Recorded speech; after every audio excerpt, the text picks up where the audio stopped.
그래서 그들에게 다리가 있음에도 불구하고 성전을 찾아가지 못하고 우상을 찾아가는 백성들을 보며 그들을 불쌍히 여기셨습니다. 목자 잃은 양들이 마치 목자 잃은 양들의 마음을 보는 것 같은 그런 마음으로, 긍휼의 마음으로 이들을 바라보았습니다. 이런 마음을 가지고 계신 예수님의 마음이 여러분의 마음에서도 함께 공유되어지고 공감되는 시간이 되기를 간절히 권면합니다. 28절에 첫 번째 구절, 수고하고 무거운 짐진 자들아. 이 구절은 수고한 이들이요, 무거운 짐을 진 자들이요, 이렇게 외치는 겁니다. 수고했다라는 이 단어는 지금 삶에 지치고 피곤하다는 거예요. 무거운 짐진, 포로티조, 이 단어는 문법적으로 보면 누군가에 의해서 무거운 짐이 지어진 상태예요. 이 당시에 이들에게 이러한 짐이 주어진 것들이 어떤 거냐? 하나님은 율법을 통해 하나님의 의도를 깨달으라고 주신 거예요. 율법은 내가 이 율법을 다 지킬 수가 없습니다.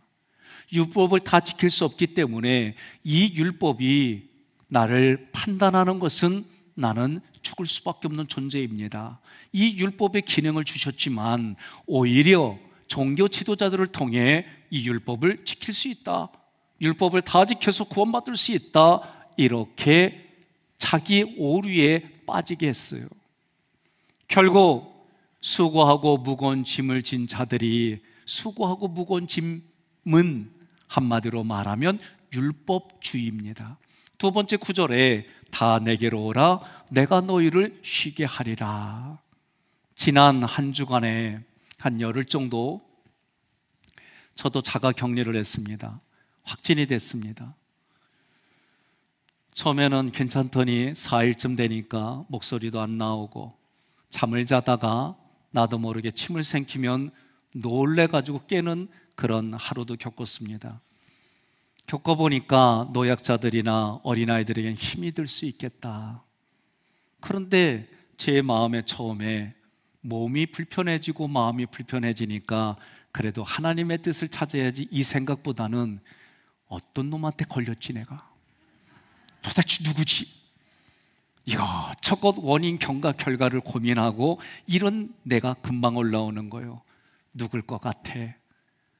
그분과 깊은 교제를 나누고 목회를 나누고 이런 영적 유익을 가졌는데 내가 몸이 점점 불편해지니까 내가 그놈 그날게 안 만났어야 되는데, 이런 생각들이 드는 거예요.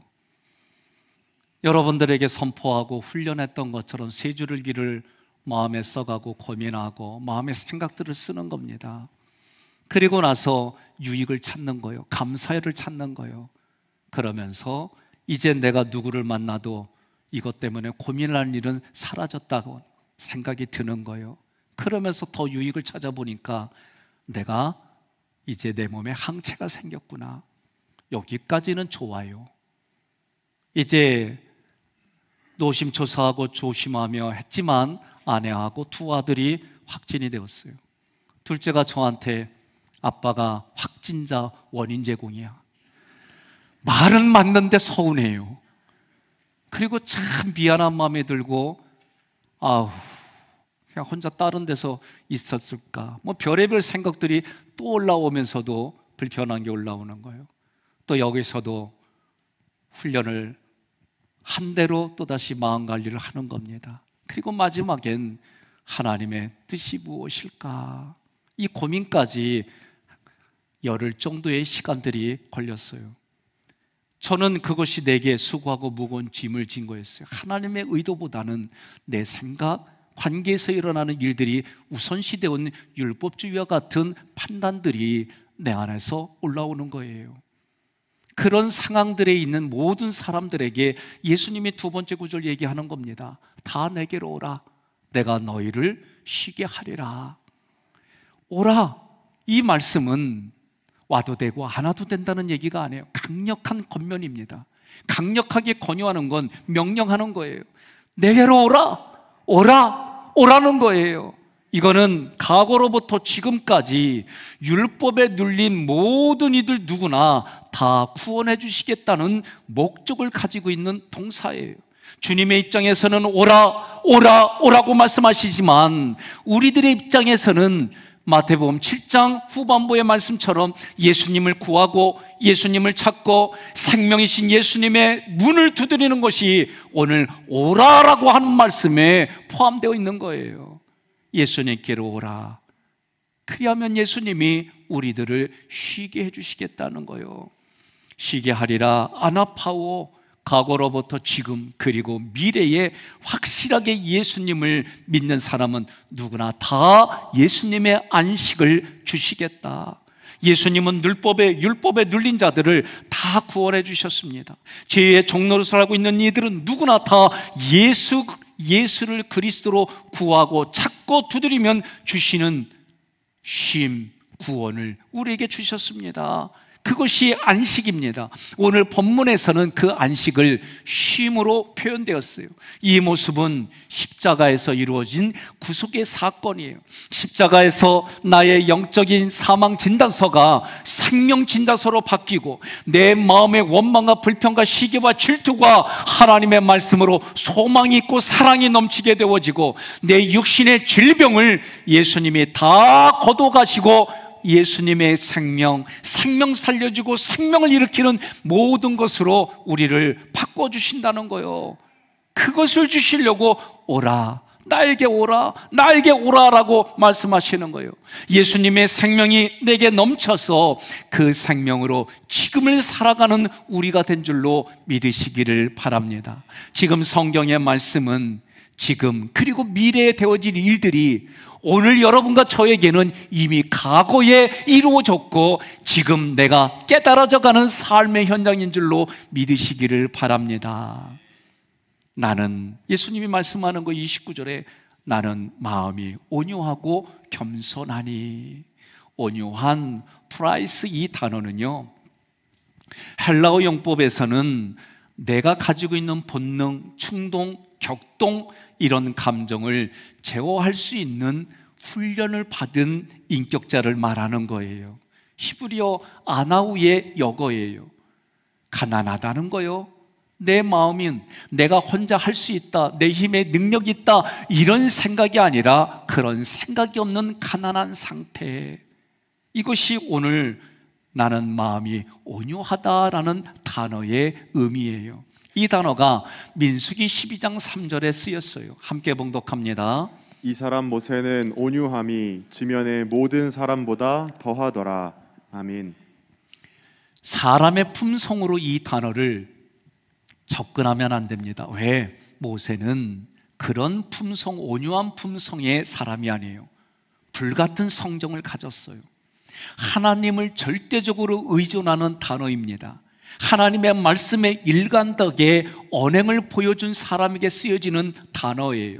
이 사람은 경건한 자입니다. 경건한 자의 도덕과 경건한 자의 영적인 상태를 강조하며 쓰인 단어가 이 단어예요. 따라서 예수님께 쓰여진 이 단어 온유하다는 얘기는 지금 세상에 강력한 힘을 가지고 왕으로 오셨다는 예수님이 아니라 오히려 십자가에서 죽으러 오신 예수님께 쓰여진 온유한 단어예요.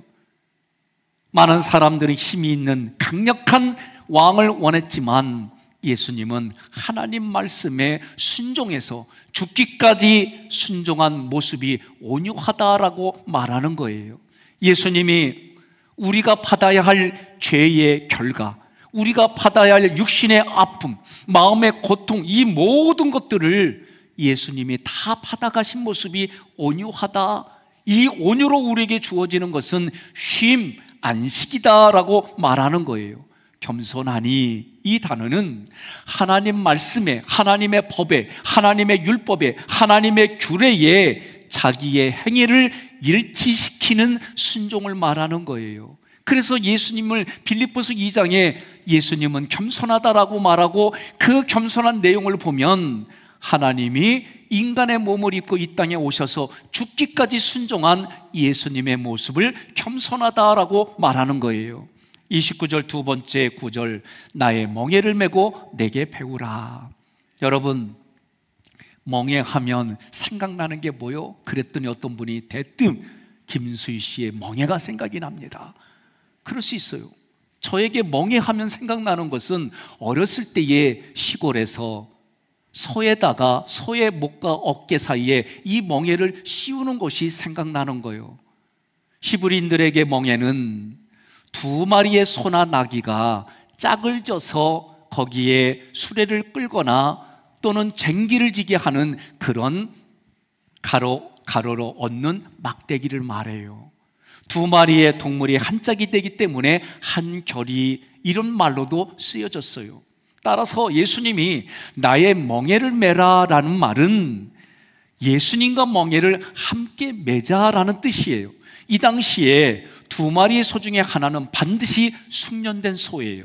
주인이 마음대로 이끌어가는 대로 순종하는 숙련된 소와 한 마리는 숙련되지 않은 소, 천방지축과 같은 소를 함께 놓는 거예요. 그러면 자기 뜻대로 하고 싶어도 숙련된 소의 힘에 이끌려서 끌어가는 것이 멍에의 기능인 겁니다. 예수님은 오늘 우리와 함께 멍에를 지고 내 인생, 내 마음대로 살기를 원하고 내 뜻대로 하고 싶은 나에게 그 멍에를 씌워서 예수님이 기뻐하고 즐거워하고 하나님이 영광의 자리로 끌어가는 자리로 나를 이끌어 가시겠다는 거예요. 옆에 분에 그래요. 얼마나 힘들면 아멘도 안 나오니 그러세요. 예?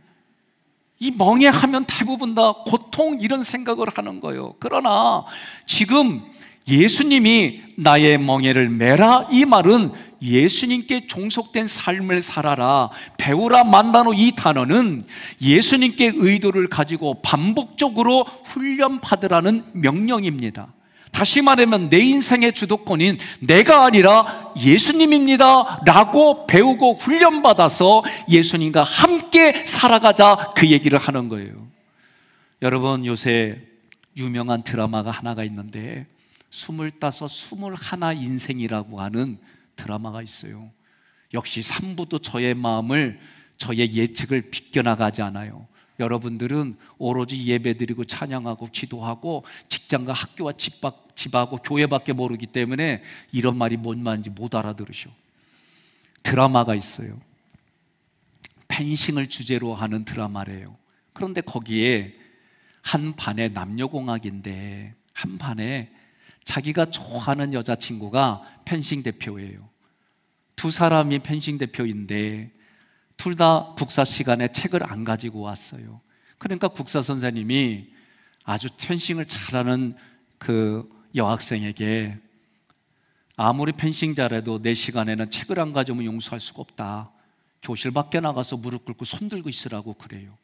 그러자 다른 여학생도 책을 안 가져왔기 때문에 일어났는데 순간 밖에서 벌스러 나가는 여학생을 좋아하는 남자애가 자기 국사책을 다른 펜싱 여자친구한테 책을 주고 자기가 안 가져온 걸로 해가지고 나가는겨. 왜 나갈까?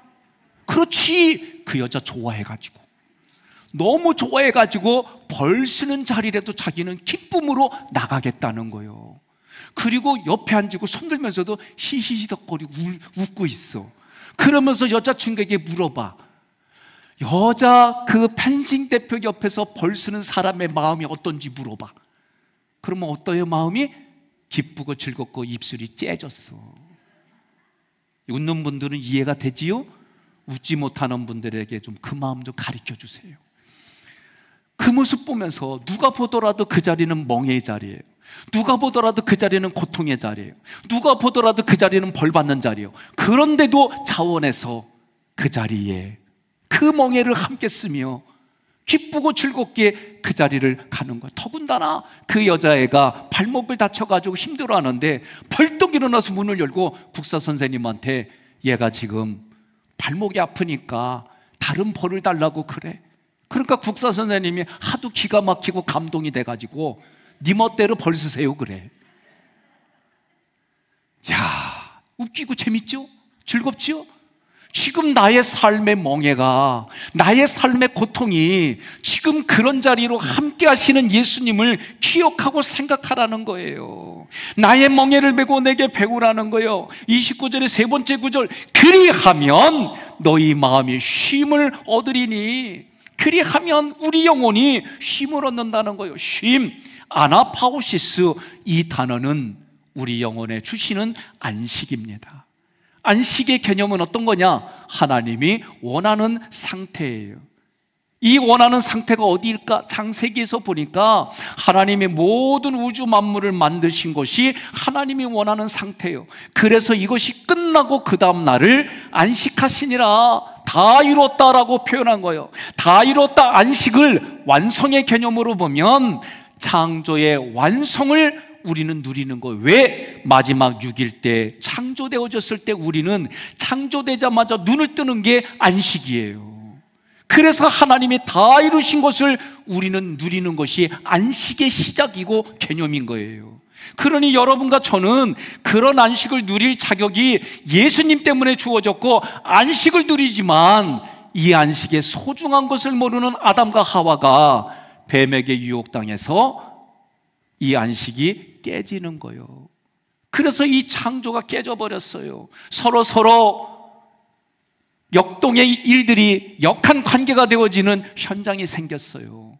그래서 왕을 보내고 선지자를 보냈지만 회복이 안 돼요. 이것을 회복시키시는 분이 예수님이세요. 어디서? 십자가에서 다 이루었다라고 요한복음 19장 30절 함께 봉독합니다.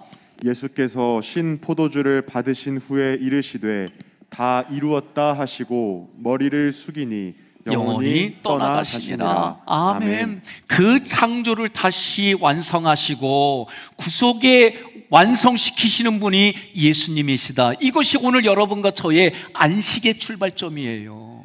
이미 구약의 백성들이 하나님이 만드신 그 창조를 누리지 못하는 것을 다시 누실 수 있게, 다시 누릴 수 있게 예수님을 통해 우리에게 부어주신 거예요. 다 이뤘다는 거예요. 이것을 알지 못하는 사람들은, 아니 제가 왜 저 여학생 옆에 가서 손 들고 벌 쓰고 있대? 알지 못한, 세상 사람들은 이 비밀을 알지 못하는 거예요. 사랑하는 사람만이 그 마음을 아는 거예요. 사랑을 경험한 사람만이 그 은큼한 속내를 알았잖아요. 그리고 우리는 웃잖아요. 왜? 즐겁잖아요. 왜? 그 모습이 내 모습이고 우리 모습이기 때문에.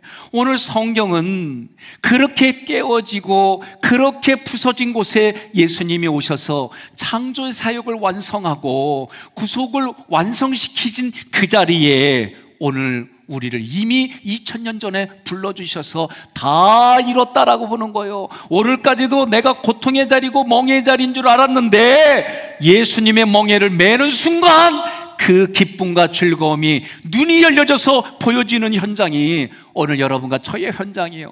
그래서 오늘 이 예배가 드려지는 게 뭡니까? 안식의 출발점이에요. 이 한 주간의 안식의 출발점. 이 얘기는 하나님이 만드신 걸 다 누리며 살겠습니다. 하나님의 주어진 은혜를 누리며 살겠습니다. 이 고백이 안식의 출발점이에요. 그것이 예배의 출발점인 줄 믿으시기를 바랍니다. 얼마나 기쁘고 즐거워요. 그러나 우리의 타락한 존재는 익숙해지면은 실증을 내. 익숙해지면은 그것을 부담스러워해. 그래서 하나님은 뭐라고 그래요? 기억하라, 기억하라. 너희를 애굽에서 종되었던 너희를 건져낸 하나님을 기억하라. 홍해바다를 건너게 주신 하나님을 기억하라. 너희에게 피난처가 되고 너희에게 안식처가 되시는 하나님을 기억하라. 그 기억해낼 때에 다시 내 마음에 그때의 사건이 현장감 있게 올라오는 거예요. 여러분, 하나님 나라가 가까이 왔다, 회개하라, 천국이 가까이 왔나라. 이 일도 요한계시록 21장 6절에 예수님이 다 이뤘다라고 말씀하는 거예요. 여러분과 저의 삶은 여전히 그렇게 보이지 않아요. 그러나 멍해가 깨달아지고 예수님의 멍해를 함께 매는 순간 우리의 눈이 열리고 귀가 열리고 입술이 열리는 줄 믿으시기를 바랍니다. 따라서 여러분과 저는 천지창조 후에 인간은 창조된 다음 날부터 하나님께서 다 이루신 것을 누리며 살았어요.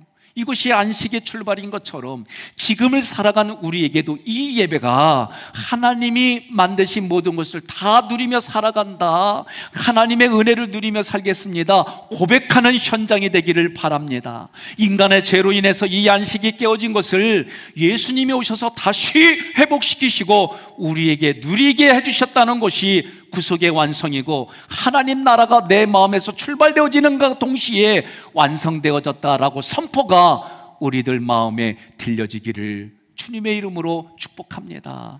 그 생활이 신앙생활이에요.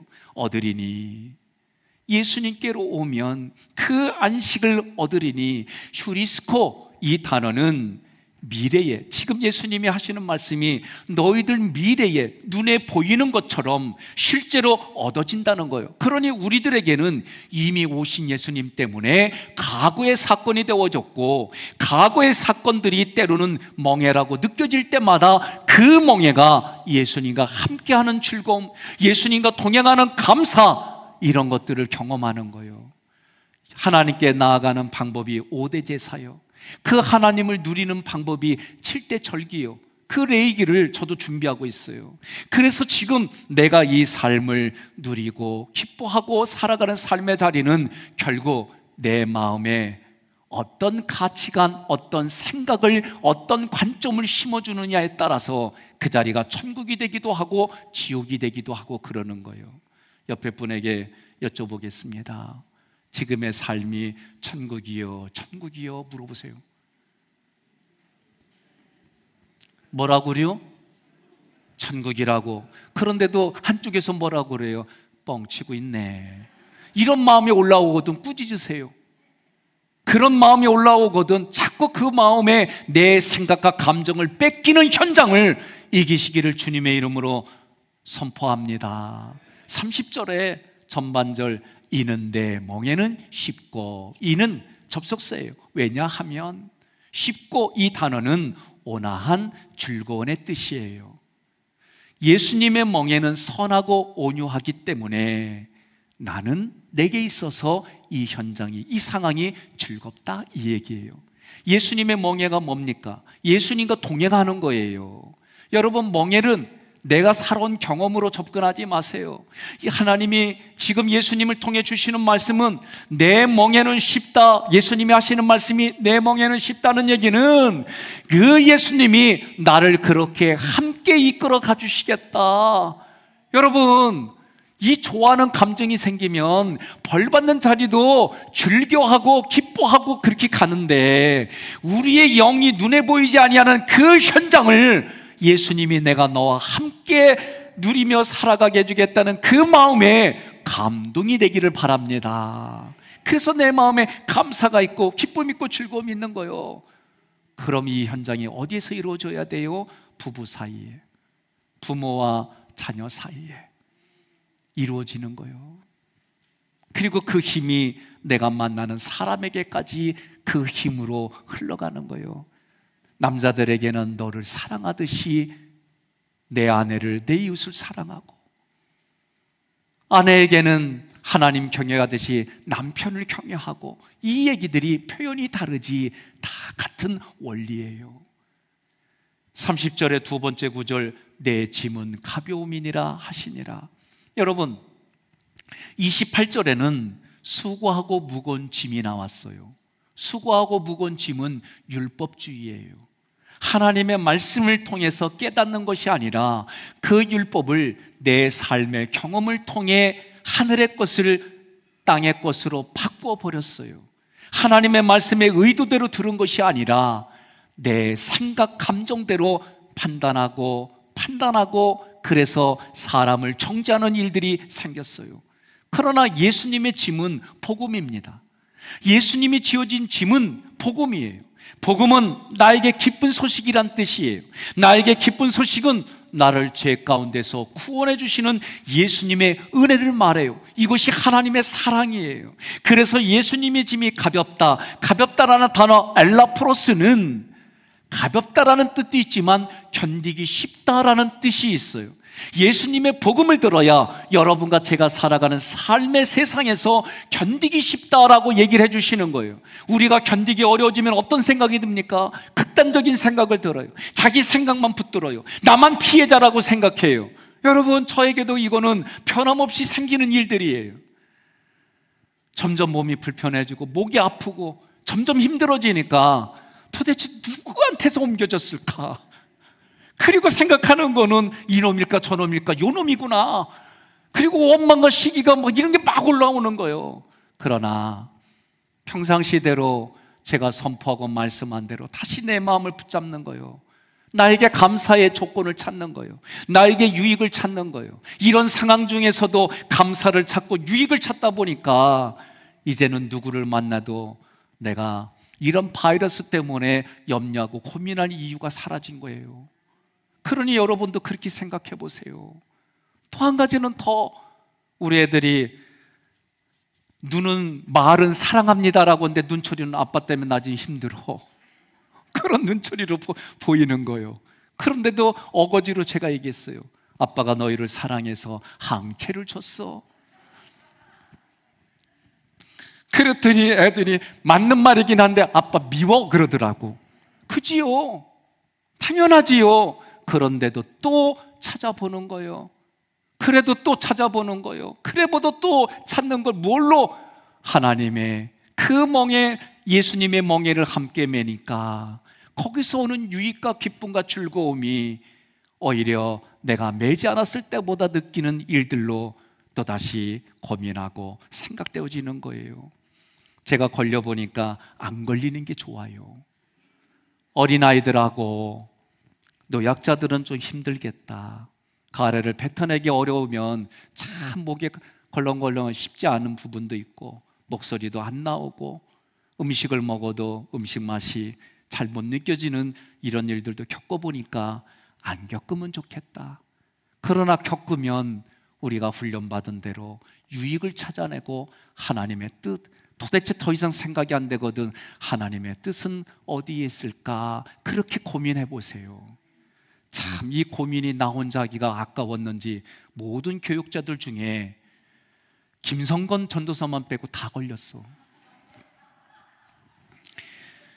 내가 겪어보니까 도대체 안 되겠어요. 아내가 기도하더니 저에게 아이디어를 하나 제공해요. 전도사님들만 있는 아파트에 건강한 김성건 전도사만 다른 데다가 유배시키고 걸린 교육자들을 한 곳에 다 몰아넣자. 이 얘기를 했더니 부인들이 왜 이렇게 좋아해? 그래서 어찌됐든 지금 자가 격리 중에 있어요. 원로 목사님이 얼마 전에 만났을 때에 우리 교인들이 참 잘 도와줘서 명예롭게 은퇴할 수 있었다고 꼭 전해주라고. 저도 와서 지금까지 여러분들이 기도해 주시고 또 물심양면으로 함께 해주셔서 감사하고, 지난 한 주간에도 여러분들이 기도해 주시고 끼리도 걱정해 주셔서 감사해요.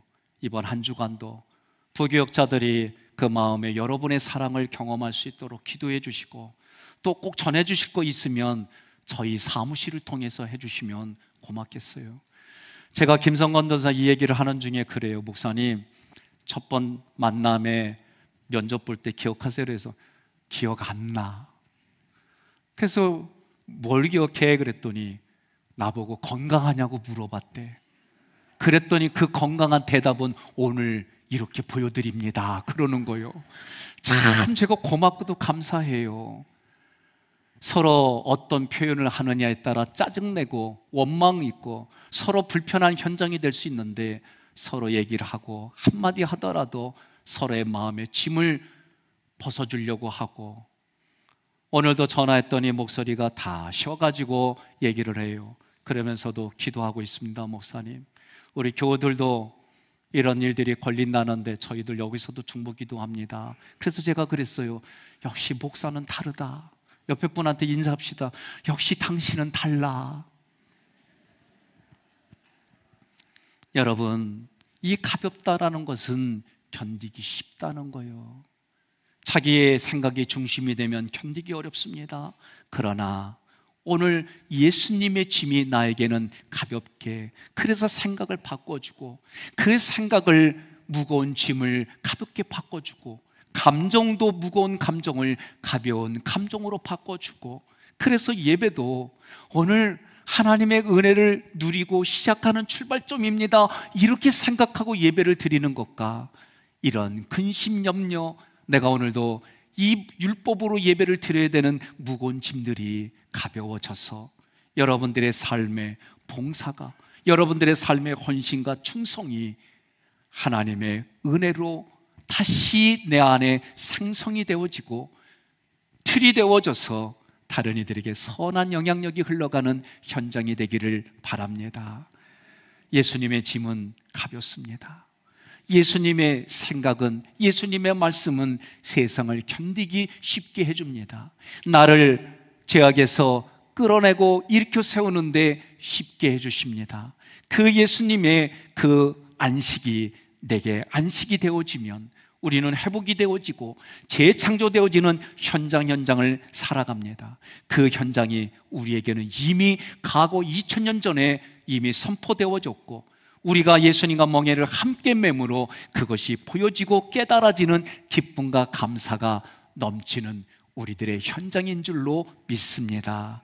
그래서 생명 살리는 일에 생명의 부양자로, 왕같은 제사장으로 오늘 하루의 시작이, 이 한 주간의 시작이 예수님 은혜를 누리며 살겠습니다. 받은 은혜 누리며 살겠습니다. 감사합니다. 고맙습니다. 그런 현장의 시작이 되기를 주님의 이름으로 축복합니다.